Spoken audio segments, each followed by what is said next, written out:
The New Clock Square sit-in was the most beautiful day and the ugliest day in my life. That noon, I was in our shop in the old souk. It was open like every day. We heard loud voices. It was abnormal. We went to see what was happening. We saw that a large crowd was carrying the martyrs in coffins to pray for them in the big mosque. After the strong sermon from the sheikhs, we walked in the funeral. Our destination was the Khatib cemetery.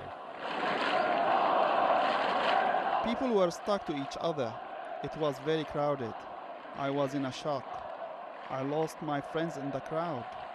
The sheikhs from the minaret asked us not to swear at all while chanting slogans. As I walked through the crowd, I was hearing a different chanting every 10 meters. There was no one leading the protests. We passed through the Hamidiyya neighborhood. Our Christian brothers were throwing rice, rose petals, and water drops from the balconies. It was beautiful. We buried the martyrs, and on the way back, we were shouting, "To the clock, to the clock." By the time we arrived to the New Clock Square, people were flocking from Khaldiya. It was breathtaking. My friends called me and told me to join them in the sit-in.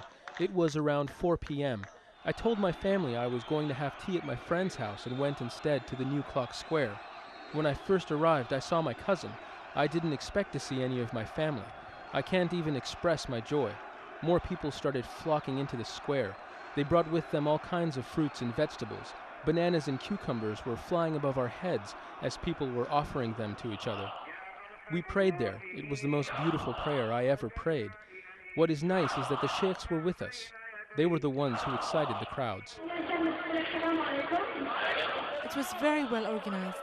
There was not a single paper on the floor.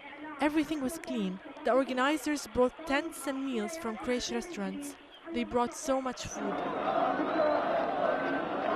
By the evening, my mother and sisters came. Almost all of my family was there. There were many women by then. We left the square at around 9 p.m. I wanted to go back, but my family didn't let me. The most memorable moment for me in the sit-in was when a 40-year-old man came to me with a little kid. The old man was crying. He said, "I'm bringing my child to see what we couldn't do throughout the 40 years.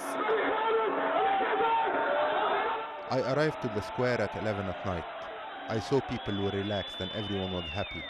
But after a short while, people started saying security forces were coming. Half of the participants left. Then buses came. I was near them.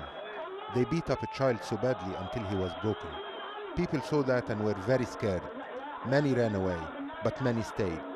I left the square and stood at Al Ghandour bookstore nearby. An officer shouted that he had orders to shoot at protesters. At 1:45, the shooting started. I saw the bullets being fired with my own eyes. People started running away. Some made it, and others did not. We heard something like never before. The sound of gunfire was too loud. Our house is in Hamra neighborhood, so it was close. In front of the house, there were many people running. A man shouted, "I want to curse the family of Assad." They shot him. They shot him in cold blood. I was expecting some gunshots from security forces to disperse the crowd, but not in this intensity. I felt helpless. I lived 1 kilometer away from where the people were dying. I couldn't do anything for them. Those people died for us to live. The sit-in's ending was very sad.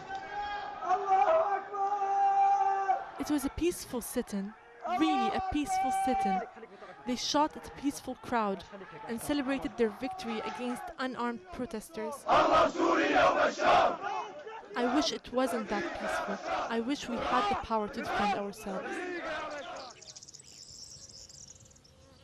The next morning I went to the square.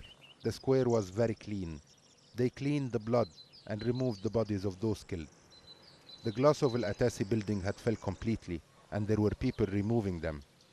They cleaned the square like nothing happened and started telling people that unknown armed terrorists were the ones who attacked our sit-in.